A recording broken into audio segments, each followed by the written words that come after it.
I'm in my author era, are you? Come on, y'all, let's go ahead and get real. Some of us are in this for the long haul. No matter who tells us we can't, we look at them and normally say things like, watch me, babe, or dude, or whomever. So let's talk about the fact that every time you type a single word, make a newsletter, share, post on social media or more, you're making a ripple into something that's going to become an entire legacy. Let's have a chat about it.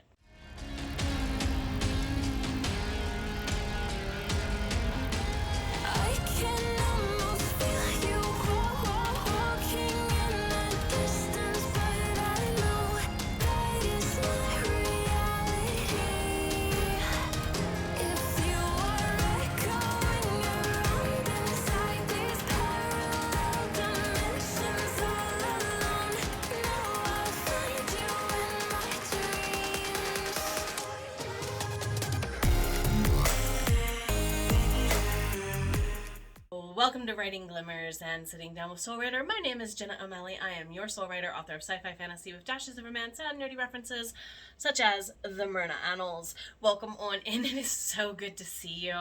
So again, we are going to be talking about the fact that you're building a legacy. Even if all you have is a couple of thousand words written, it's a ripple, it's a drop.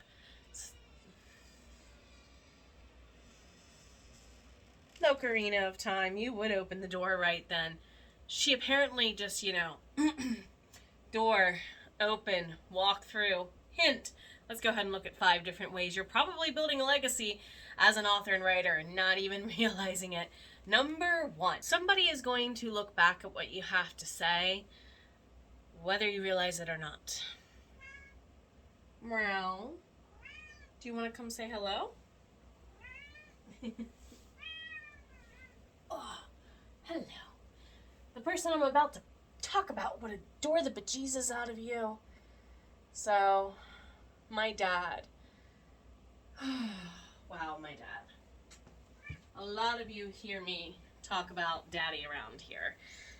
And some of you have even said, along with my brother George, dang, I wish I could have gotten to have met them through vlogs and stuff. Trust me, both of them would have done more than that.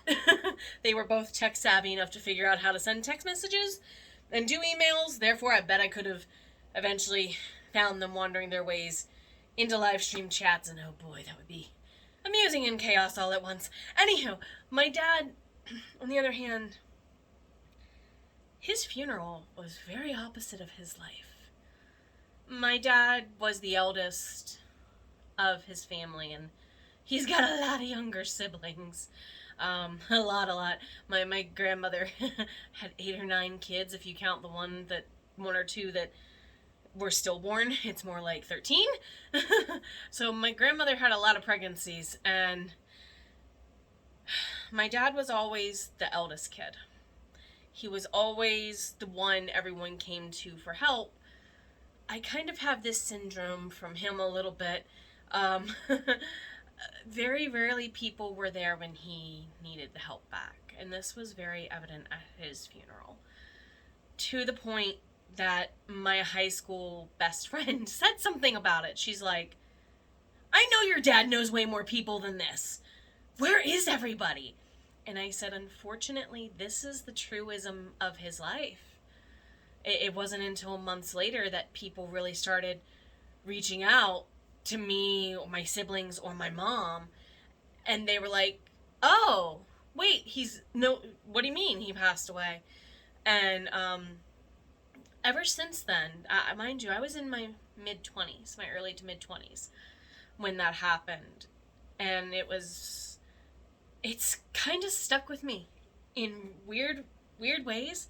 Yes, I've talked about it with a therapist multiple times, and it always circles back to your father built a legacy, but what did he do with it? And I think that is where I've spent a lot of the last couple of years, is really focusing in on doing something with what I'm building, with my craft, with what I learn as I get older, in ways that I am able to preserve it for the sake of sharing now and later.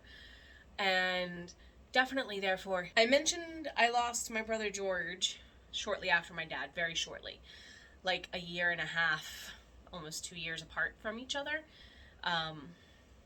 Was kind of closing one part of Dad's grief cycle, only to go through the same part of that grief cycle again with my favorite brother and the one I was closest to. A couple of years later, there's one brother who's 8 years older than me, and he's the only one I am 100% genetic to. George, Joe, and Dennis are technically my half-siblings. My dad is their stepdad. Their dad was taken from them when they were like 6 years old and younger. And my dad came in when they were teens, blah, blah, blah, blah. They're still his kids, so on and so forth, but the youngest of my brothers is now younger than me, even though he's 8 years my senior. He did not win the battle that my dad's family has genetically with addiction. Put it that way. I have now faced it twice. And through the power of a couple of really good friends, my husband, and writing, managed to get away from going back down there again. And therefore, this year I really had to come to terms with the fact that I'm now older than my older brother. And I'm going to hit that again in my 50s. And it's going to hurt more because I was closer to that brother. So as I'm writing, I find all the more I'm trying to build them into part of my legacy through their shenanigans, their stories, the good things, of course, right? Right. So they have me thinking a lot about what I can do to leave a positive impact, therefore, as part of my legacy. Mind you, I am the youngest child, only girl. So when I say what I'm about to say, keep in mind the people involved are all either 8 to 22 years older than me. So the eldest boy and the youngest boy were bookends in their own regard, not including me, the only girl, as the actual bookend to the five of us. My eldest brother and my youngest brother's personalities were exactly what you would think. A Capricorn and a Sagittarius to be getting along with each other.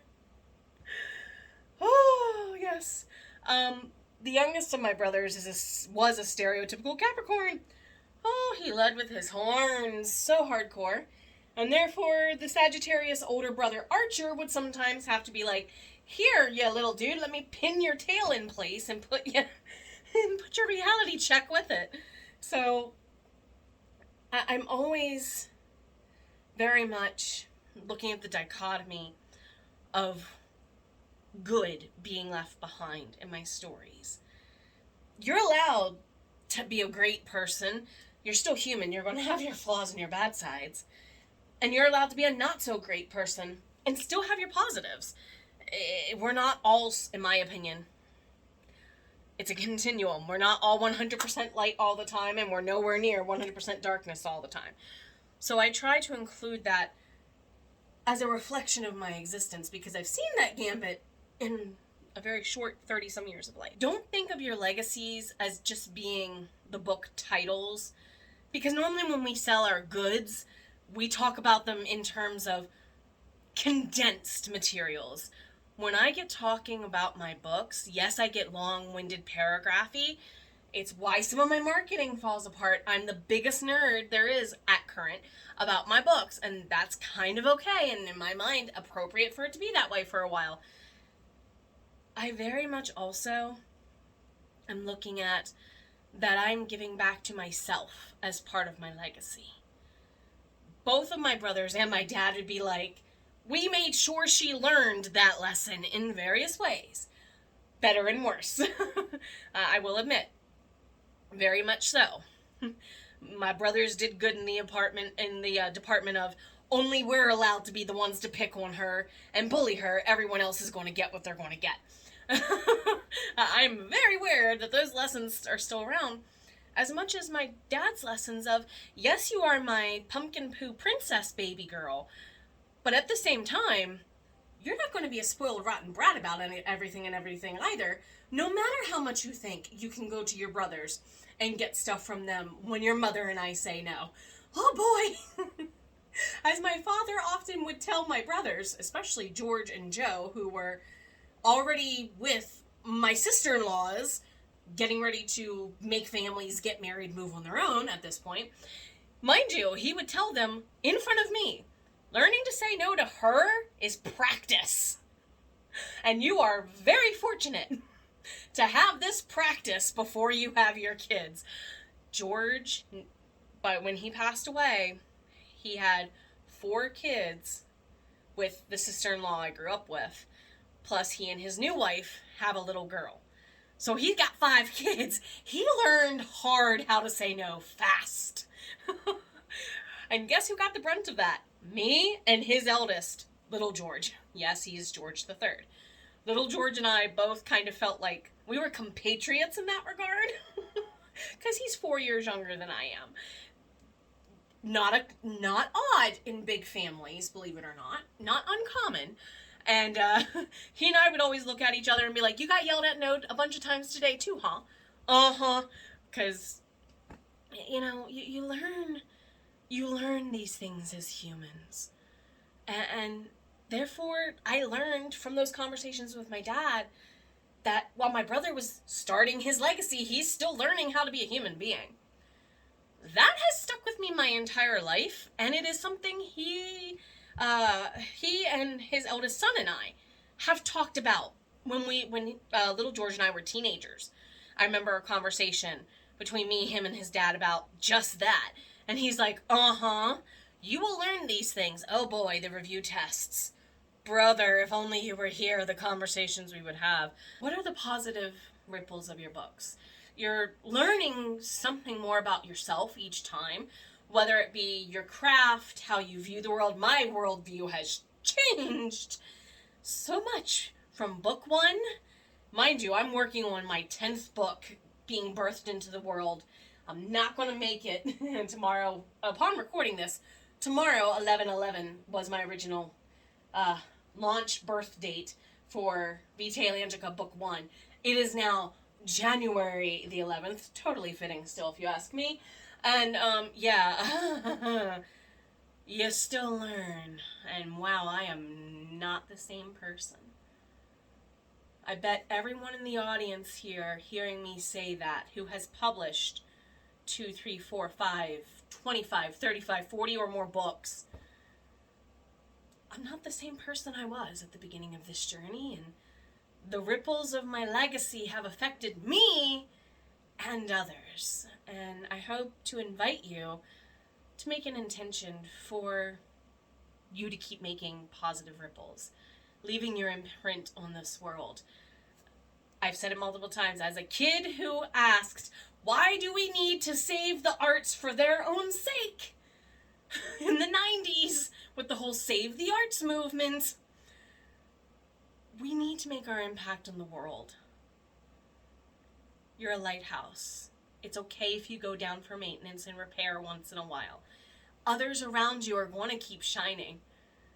You're not on a lonely island, merely looking out from your point on the shore into the epic sea of Mother Ocean and all the amazing ships that are about to come in for you this year. One step, one book, one word, one social media post, one newsletter, one conversation, one pitch, one sale at a time. And I hope in the next year that your ripples become an amazing waterfall of awesome. Take care of yourself. Now more than ever, you're writing what matters, and you're here doing it for a reason, my soul bards. Give yourself a heart, a smile, an emoji. Cheer yourself on in the comments. You've always been worth it. Keep writing.